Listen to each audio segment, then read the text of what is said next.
हिंदुस्तान में भी इस्लामी कुव्वत है। डेल कारंगी ने अपनी किताब में लिखा है, nobody kicks a dead dog. एक पूरा चैप्टर है, nobody kicks a dead dog. मरा हो कितने कोई लात मारता? किसको मारते हैं? जो जिससे डर है, जो कर सकता है, उससे डर है तो उसको पत्थर मारेंगे। मुर्दा कुत्ते को कोई मारता है? Nobody kicks a dog, nobody kicks a dead dog. अगर आपके खिलाफ मुखालिफत हो रही है तो समझ लीजिए कि आपके अंदर जिंदगी है, इसलिए वो डरते हैं। आप मुर्दा नहीं हैं। मुर्दा होते तो आपको कोई पूछ कर नहीं देखता था।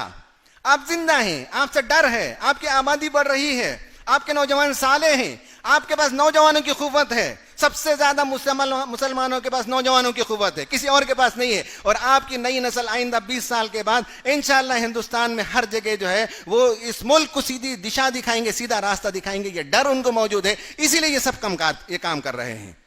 आपकी कुव्वत है, आप मुर्दा नहीं है, डेड डॉग नहीं है, पावरफुल है। नजरे की भी कुव्वत है, अखलाक की भी कुव्वत है। भोपाल की एक यूनिवर्सिटी का रिसर्च मैंने देखा, डोमेस्टिक वायलेंस का पूरा गैर मुस्लिम ने रिसर्च किया। वो बताता है कि इस गए गुजरे दौर में भी सबसे कम डोमेस्टिक वायलेंस, सबसे बेहतरीन अज़दवाजी जिंदगी मुसलमानों की है। यहां जहेज के लिए कोई लड़की जलाई नहीं जाती। यहां इस्लाम और मजहब की वजह से खानदानों में इख्तिलाफ होने के बावजूद जिंदगी चलाते हैं।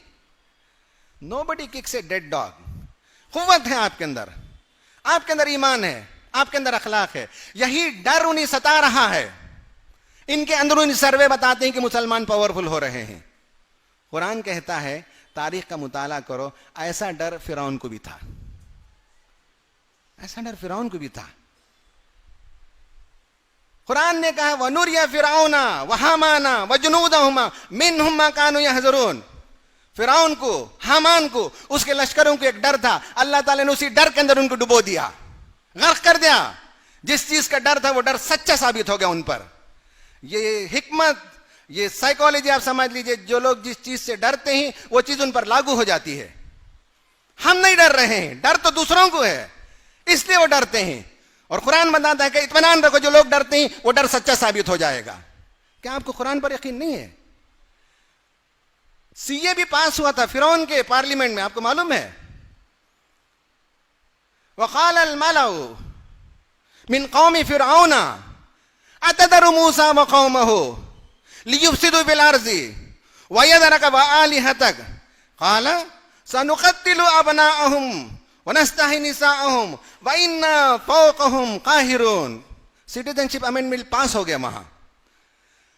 कौम फिरौन के जो मला थे, मला कहते हैं पॉलिटिकल एलिट को, पॉलिटिकल क्लास के एलिट को कहते हैं। पॉलिटिकल क्लास के एलिट लोगों ने कहा फिरौन से कि क्या तुम मूसा को और उसके साथियों को जमीन में फसाद बर्पा करने का मौका देगा।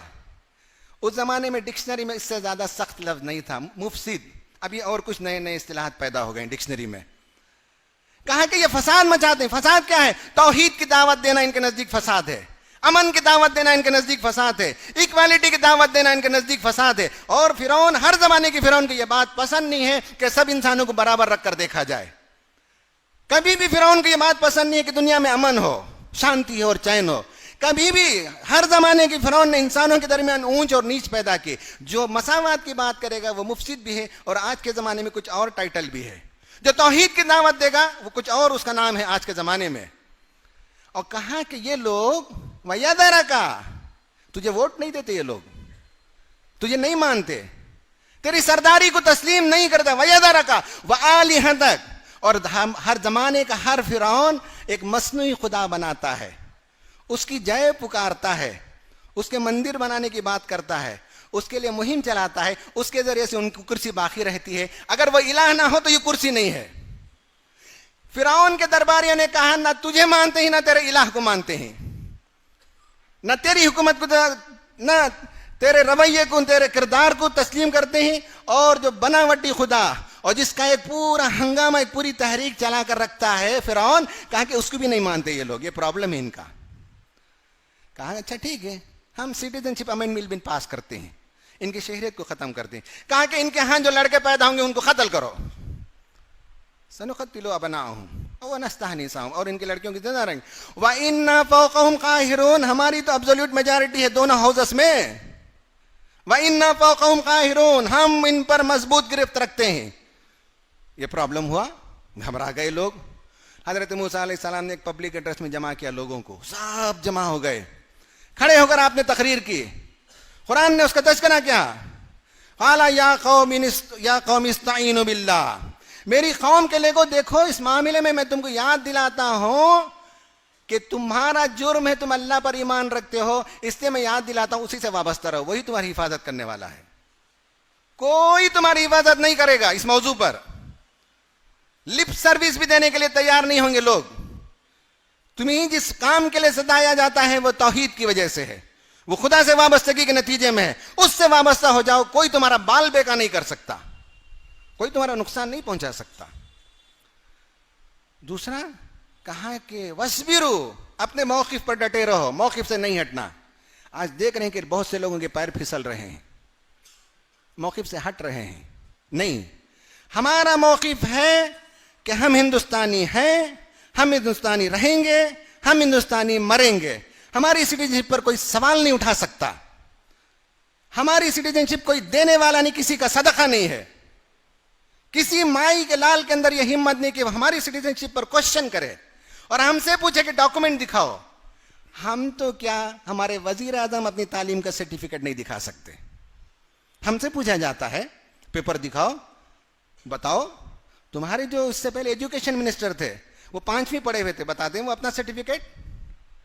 जब ये लोग अपना सर्टिफिकेट नहीं दिखा सकते तो आप क्यों घबराते हैं? हमसे सर्टिफिकेट पूछा जाएगा, हमारी शहरियत पर सवाल होगा? बिल्कुल नहीं होगा। अल्लाह पर यकीन नहीं है।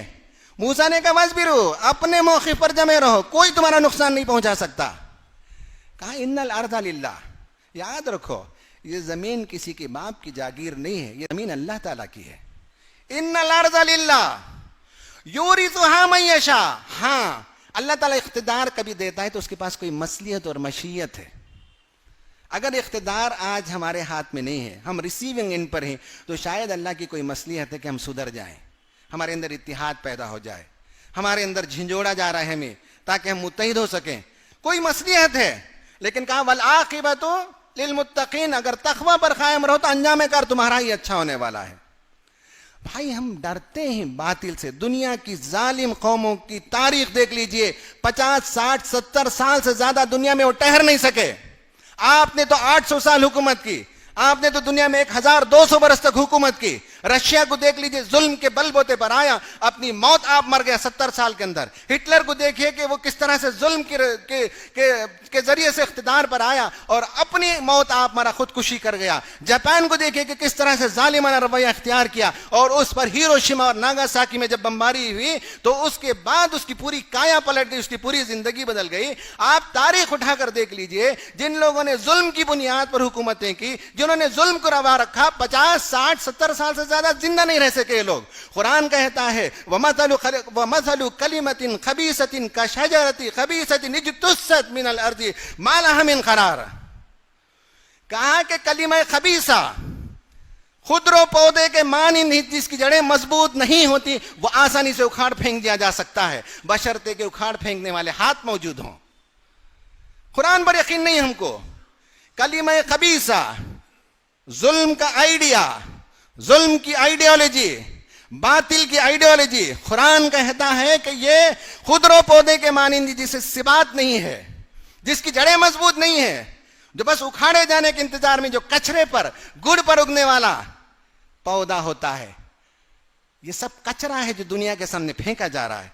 ये सब गिलाजत है, ये सब सड़ांड है जो फेंका जा रहा है, नफरत की बू फैलाई जा रही है। आप समझते हैं कि इससे कायनात के अंदर कोई फलाह और बहबूदी का काम होगा और अल्लाह ताला की सुन्नत में इनको करार मिलेगा? नहीं मिलता है। कुरान कहता है नहीं हो सकता इसको। कलिमा तय्यबा जो अल्लाह ताला का कलिमा है, उसकी बुनियाद पर काम करो तो उसी को सिबात है। अलम तरा कैफ़ ज़रबल्लाहु मसलन कलिमतन तय्यबतन कशजरतिन तय्यबा अस्लुहा साबितुन व फरूहा फिस समा। मोमिन की मिसाल ये है, उसकी जड़ें मजबूत है, उसका ईमान, उसका अकीदा, उसकी फिलॉसफी, उसका आइडिया, उसका विजन, एवरीथिंग क्लियर है और समाज के लिए मुफीद है, फैलाया हुआ है अपने दरख्त के शाखों को। व तुअती उकुलहा कुल्ल हीनिन बिइज़्नि रब्बिहा, हर फ्रूट साल में एक बार आता है, फनस एक बार आता है, आम एक बार आता है, मऊज शायद 2 बार आता हो, लेकिन मोमिन जो है हर सेकंड फल देने वाला दरख्त है। भलाई ही भलाई है, उम्मीद ही उम्मीद है, उससे खैर ही खैर है। कुरान हमको कहता है कि तुम डरते हो, जो लोग डर रहे हैं उनका डर उनको ले डूबेगा। जो जुल्म की खेती खींचते हैं वो पौधे उखड़ जाएंगे। कुरान हमको बताता है, मूसा अलैहिस्सलाम की तकरीर हमें बताती है, बशर्ते कि तुम ये करो ये करो ये करो, बताया गया।